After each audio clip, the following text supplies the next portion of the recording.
Assalamu alaikum. How are you, students? Hope you all are fine by the grace of Almighty Allah. I am also fine. So, dear students of Standard 11, welcome back to my physics class.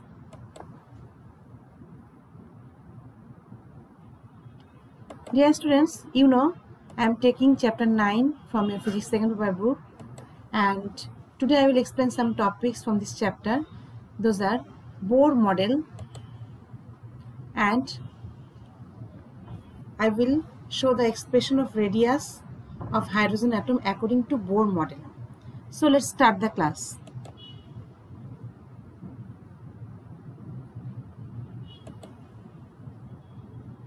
Bohr model. In atomic physics, the Bohr model or Rutherford-Bohr model, presented by Niels Bohr and Ernest Rutherford in 1913, is a system consisting of a small dense nucleus surrounded by orbiting electrons, similar to the structure of the solar system, but with attraction provided by electrostatic forces in place of gravity. You know, in case of solar system, there is impact of gravity can be shown, but in case of atomic structure in the atom, the attraction provided by the electrostatic forces. So look here, Bohr atomic model of a nitrogen atom. Here in the nucleus there is positively charged proton and chargeless neutron, and in the outer orbit electron is revolving around the nucleus, okay, which is negatively charged. Now I will explain the Bohr postulates. Bohr's postulates. Permissible orbits for which the angular momentum of the electron is an integral multiple of h by 2 pi. You know, the electron can move around the nucleus staying at certain fixed orbits where the angular momentum L of the electron is the product of integral multiple of h by 2 pi. That means L equal to n into h by 2 pi. It can be written as L equal to L, capital L equal to n into h by 2 pi, where n is the quantum number, h is Planck's constant. An atom radiates energy when an electron jumps from a stationary orbit of higher energy to one of the lower energy. So Bohr imagined that when an electron is transferred from one stationary state to another stationary state, it radiates or absorbs energy.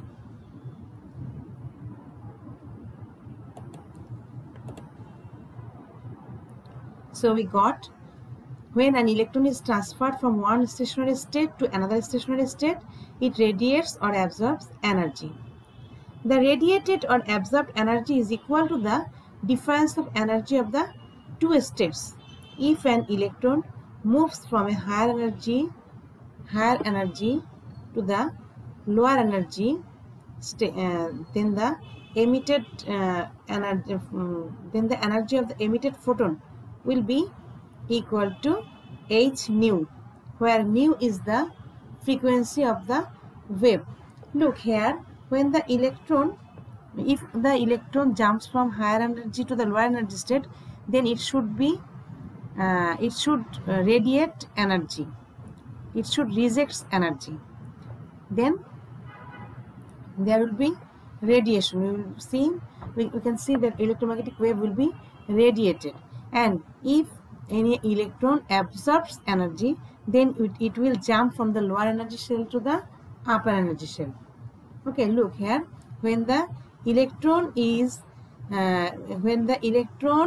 absorbs energy, it can jump from lower energy state to the upper energy state. And when electron rejects energy, that means gives up energy, radiates energy, that time electron jumps from the higher energy state to the lower energy state. So this energy should be given to the electron in the form of heat, that means in the form of wave. And you know any wave has frequency. So the amount of energy depends on the frequency of the wave, because here h is Planck's constant, nu is frequency. So the more the frequency, the more will be energy.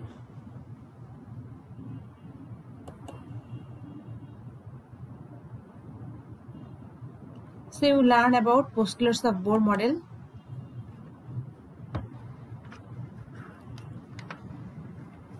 Now energy levels. Look here. Every energy level is characterized by quantum number n. For the lowest energy level, n equal to 1. For the next level, n equal to 2. Then n equal to 3. In this way, n equal to can be infinity. If n equal to infinity, that means quantum number n equal to infinity, then the magnitude of energy is 0. The energy levels of atom can be denoted by this figure here. The energy levels of hydrogen atom is shown here. So you know there is only one electron in the hydrogen atom which occupies the lowest energy level. Okay, one energy level. The value of this energy is minus 13.6 electrovolt. So when electron remains at this energy state, look here, the value of energy at this energy level is minus 13.6 electrovolt. So when an electron remains at this energy state, energy level, the atom is said to be at the ground state. That means look here, when n equal to 1, that is ground state, and at the ground state level, the value of energy is minus 13.6 electrovolt. And then when any electron remains at this energy state, the electron is said to be static.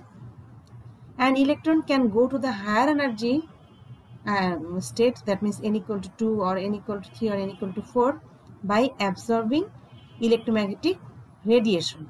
As a result, the atoms become unstable. This state is called excited state. That means when an electron jumps from the lower energy state to the upper energy state, that is known as excited state. After a little later, the electron comes back to its lower energy state, that is atom returns to its ground state. The energy that was absorbed by the electron is emitted by electromagnetic radiation. Look, n equal to 1, that is ground state, and from the ground state, if any electron jumps to the upper energy state, that means the higher energy state, then after very few seconds, then it will come back to its low energy state by radiating energy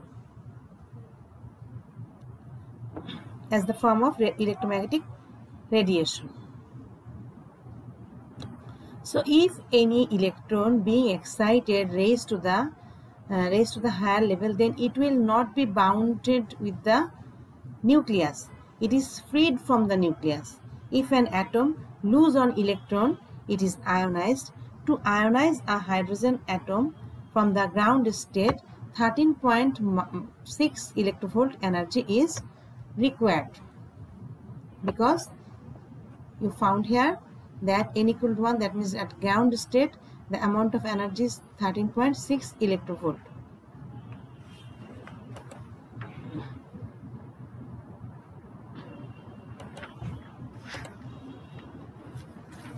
Dear student, now I will show you the expression of radius of hydrogen atom according to Bohr model. You know, hydrogen atom is the most simplest atom and its atomic number is 1. There is only one proton in this atom as nucleus and one electron revolves around the nucleus. Let the mass of the electron is m and charge is E.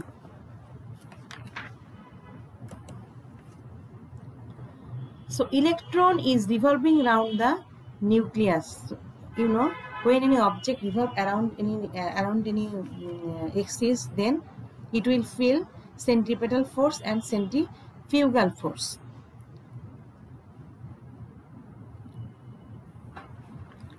So let the electron moves down the nucleus in a circular path of radius r. Look, the radius of the path is r with speed v. So the centripetal force applied on the electron, if there is no centripetal force, then the electron will move away from this orbit, will jump away from this orbit. So in order to move the electron in this circular path, there must be centripetal force. So that force Fc equal to mv square by r. I know you have learned this formula from your from physics first paper. So Fc equal to centripetal force, that is equal to mv square by r. Again, the charge of the proton is also E. So the electrostatic force between the proton and the electron is what? F equal to 1 by 4 pi epsilon naught E square by r square. You know from Coulomb's law, you know about this formula. There you got 1 by 4 pi epsilon naught Q1 Q2 by r square, isn't it? But here Q1 Q2 both is equal to E. That's why here I have written F equal to 1 by 4 pi epsilon naught E square by r square. Do you understand, everybody? Since the electrostatic force supplies the centripetal force, so I have told you there is acting centripetal force along this line. As a result, the electron can revolve around the nucleus. So from where this centripetal force can be supplied to the electron? I think this question can arise in your mind. Yes, that centripetal force can be supplied by the electrostatic force between the proton and electron. So we can write Fc equal to, so the electrostatic force supplies centripetal force. So we can write Fc equal to Fe. That means centripetal force equal to electrostatic force. So we can write mv square by r equal to 1 by 4 pi epsilon naught E square by r square. I omit that line, but when you will practice it in your copy, you can write down that. So in from the both denominator, we can cancel out r. Then what will remain? mv square equal to 1 by 4 pi epsilon naught U square by r. So v equal to E by root over 4 pi epsilon naught mr. Here v is the velocity with what the electron moves around the nucleus. Okay.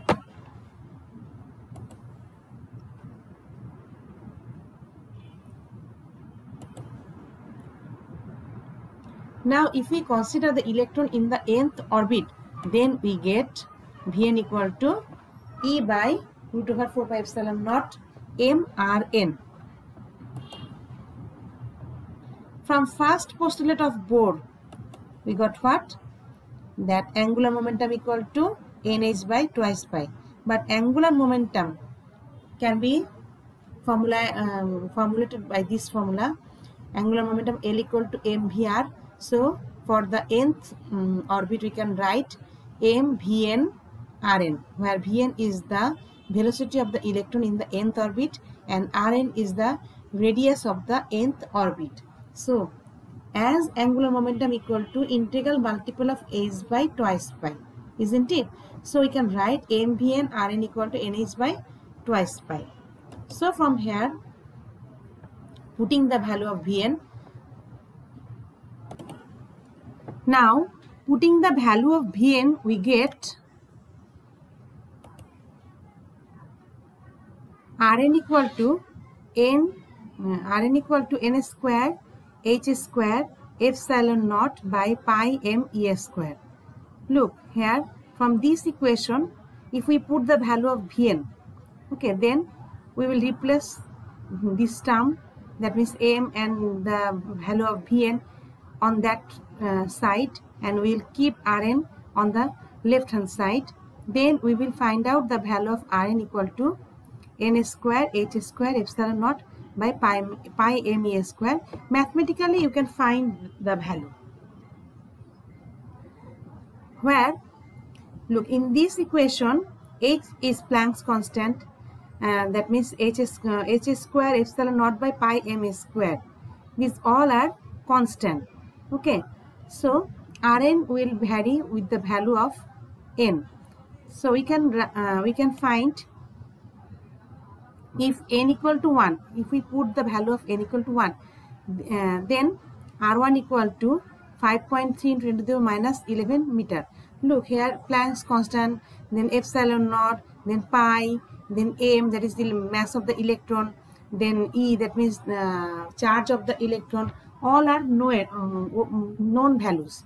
Okay, so if we put all the values in this equation, and if we put in place of n equal to 1, then it will be R1 equal to 1 square h square epsilon naught by pi me square. So very carefully we will put all the value in this equation, then the value comes this, R1 equal to 5.3 into 10 to the power minus 11 meter. Here R1 is called the radius of the first Bohr orbit, or radius of the hydrogen atom.